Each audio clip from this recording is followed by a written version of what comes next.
जय हिंद। वेलकम आपका एक्सेस पंच job centre पर चैनल में। एक नई भर्ती का नोटिफिकेशन जारी किया गया है जहां पर कि सिक्योरिटी गार्ड की सैलरी 42,616 रुपये है। उसके अलावा यहां पर जो अन्य पोस्ट हैं उनके लिए भी यहां पर 46,534 रुपये यानी कि 46,534 रुपये यहाँ पर टेक्नीशियन के लिए और 42,618 रुपये सिक्योरिटी गार्ड के लिए यहाँ पर दिए जा रहे हैं। यहाँ पर उसका डिस्ट्रीब्यूशन दिया हुआ है जिसमें कि बेसिक पे 23,000 रुपये है, 21,000 रुपये है। डीए अप्लीकेबल है, डीए 50% जो अभी चल रहा है और एचआरए जो चल रहा है वो मिलेगा। 25% ऑफ बेसिक पे यहाँ पे दिया जाएगा। 15,000 जो है लमसम अमाउंट आपको दिएगा। अदर बेनिफिट यहाँ पर दिए जाएंगे। उसके अलावा यहाँ पर मंथली इंसेंटिव दिया जाएगा, एनुअल इंसेंटिव दिया जाएगा, मंथली और एनुअल दोनों। क्वार्टरली परफॉर्मेंस होगा 3% जो आपका बढ़ोतरी हो यहाँ पे दी जाएगी। टीएडीए टेम्परेरी ड्यूटी वगैरह यहाँ पे दिया जाएगा। ग्राउंड इंश्योरेंस दिया जाएगा। नाइट शिफ्ट अलाउंस दिया जाएगा। विस्तार से जानते हैं इस वीडियो के माध्यम से कि कहाँ वैकेंसीज है, क्या उसकी डिटेल्स रहने वाली है। चैनल को सब्सक्राइब नहीं किया तो कर सकते हैं। आपको इस तरह के वेलफेयर जॉब से रिलेटेड जानकारियाँ बहुत से में भी मिलती रहेगी दोस्तों। तो यहाँ पे आप देख सकते हैं जो वैकेंसीज निकाली गई है हाल की ओर से निकाली गई है। हाल होता है हिंदुस्तान एरोनॉटिक्स लिमिटेड की ओर से। और यहाँ पे जो पोस्ट है टेक्नीशियन की पोस्ट है, security guard, fireman contract base पे है। यहाँ पर 4 साल के लिए रहेगा और उसके बाद बढ़ाया जा सकता है। अलग अलग टाइप की यहाँ पे पोस्ट आपको देखने को मिलेगी जिसमें कि टेक्नीशियन की भी पोस्ट है 12, 10, 16 टोटल 38 पोस्ट है। उसके अलावा सिक्योरिटी गार्ड की पोस्ट है 1, 1, 4, 1, 1 अलग अलग डिवीजन में है। ये सिक्योरिटी गार्ड सेक्शन वाइज यहाँ पे दिया गया है जिस तरह से सेक्शन होता है। टोटल यहाँ पे 16 सिक्योरिटी गार्ड की आवश्यकता है, 38 असेसमेंट टेक्नीशियन की आवश्यकता है। उसके अलावा यहाँ पर फायरमैन की आवश्यकता है टोटल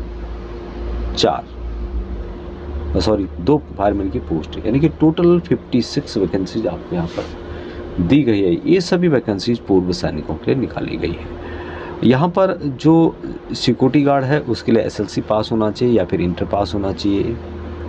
एसएलसी पास होना चाहिए तो आपको कंप्यूटर आना चाहिए। इंटर पास है तो उनके लिए कोई भी कंप्यूटर वगैरह का रिक्वायरमेंट यहाँ पे नहीं बताया गया है। और फायरमैन के लिए एसएलसी पास होना चाहिए। साथ में आपके पास जो है फायर फाइटिंग से रिलेटेड आपके पास कोर्स होना चाहिए और वैलिड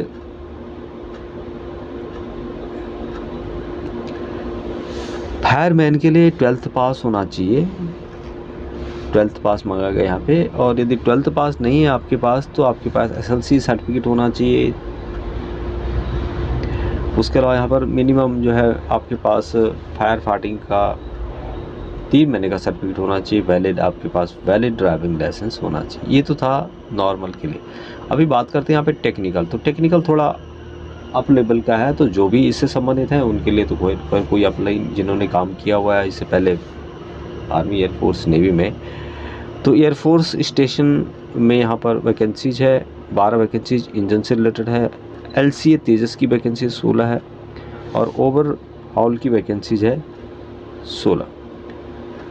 और ये वैकेंसीज टेक्निकल की है तो टेक्निकल में जिन्होंने काम किया है उनके लिए यहाँ पर वैकेंसीज निकाली गई है। इंजन की 12 वैकेंसीज है, एलसीए तेजस की 10 वैकेंसीज है, ओवरऑल की यहाँ पर 16 वैकेंसीज है। तेजस की जो वैकेंसी आपको मिलेगी यहाँ पर मेंशन की गई है एयरफोर्स की गुजरात में है और ओवरऑल की 16 वैकेंसीज है जो कि चेन्नई में निकाली गई है और यहाँ पर उसकी डिटेल्स भी बताई गई है। तो नोटिफिकेशन का लिंक आपको वीडियो के डिस्क्रिप्शन में मिल जाएगा। उसके माध्यम से आप इसकी पूरी डिटेल्स जो है यहाँ पर पढ़ सकते हैं। कुछ फिजिकल एक्टिविटी भी यहाँ पे करनी होगी, उसकी जानकारी भी यहाँ पर दी गई है। तो ये वैकेंसीज के लिए किस तरह से अप्लाई करना है उसकी जानकारी यहाँ पर इसके बारे में डिटेल से बताया गया है। हिंदुस्तान एरोनॉटिक्स लिमिटेड की ओर से वैकेंसी ये बेसिकली डीजीआर की ओर से निकाली गई है और 3 जनवरी 2024 इसकी लास्ट डेट है। आप अप्लाई कर सकते हैं अपने जिला सैनिक बोर्ड, राज्य सैनिक बोर्ड के